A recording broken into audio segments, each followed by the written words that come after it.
So one major misconception about mountaineers is that we are very high risk individuals. We thrive on, potentially lethal high risks that we take.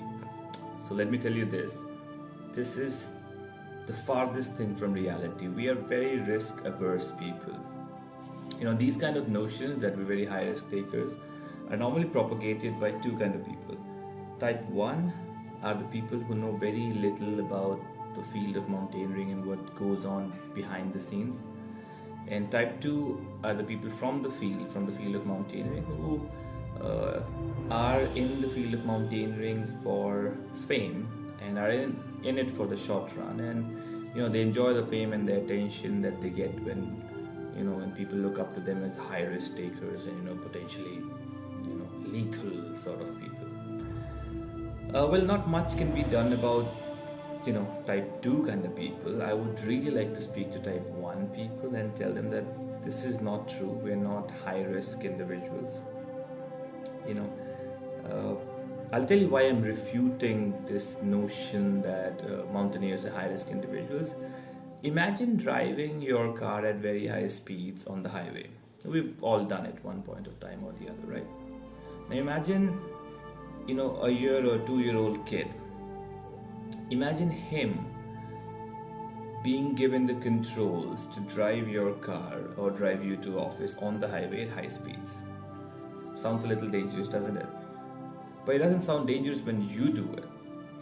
And that is because over the years, you have spent time and learned how to do it properly, how to drive properly. You've learned the combination of the gears, you've learned how to use the accelerator, the clutch, the brake, you've got road awareness, you've got your road sense, you've got your environmental awareness, and all of that makes you a better driver, and you aren't as susceptible to an accident as a young kid is who has no experience. And as you drive more and more, your skill sets get much and much better, and your chances of getting into an accident because of your skill set reduces.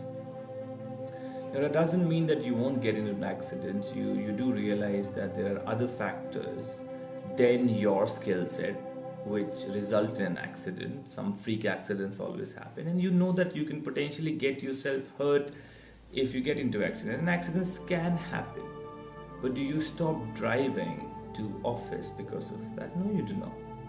It's a similar case with us. When we are toddlers in our field, we learn how to, walk before we can learn how to run. We get to these mountaineering schools, we train ourselves, we acquire the right amount of skill set, how to deal with rock, how to deal with ice, how to deal with snow, how to deal with various gradients, all of that. Then we get under the tutelage of a team or an already established mountaineer to teach us a few things. We go in his team and learn more. It's more like how you get a learner's driving license, right? So you always have to have somebody with a valid driving license when you go and practice. It's a similar thing. When we have just learned the skills, we go and practice it with somebody who's already an established mountaineer.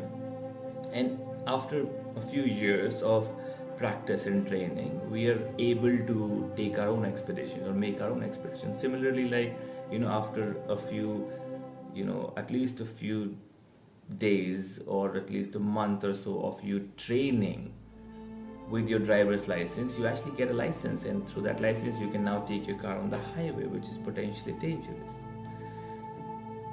Unlike driving cars, if a mountaineer has 20 things on his checklist and even one of them do not check, he will not make a move that day, which can't be said about the driver, because I've seen in a lot of cases, even if that check engine light is on, half the people will still take the cars out. If one of the bulbs in the headlamp isn't working, they'll still take the cars out. A little problem here and there will be ignored and the car will still go out. It's not the case with a mountaineer. If every single thing on that checklist doesn't check, we do not make a move.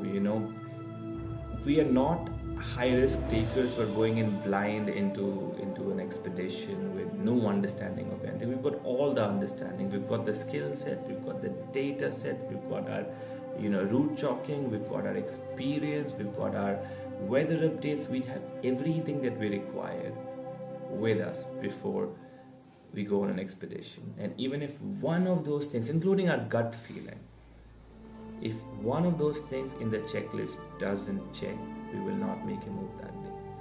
So I can safely say that as mountaineers, we are very risk averse creatures. We do not like risk.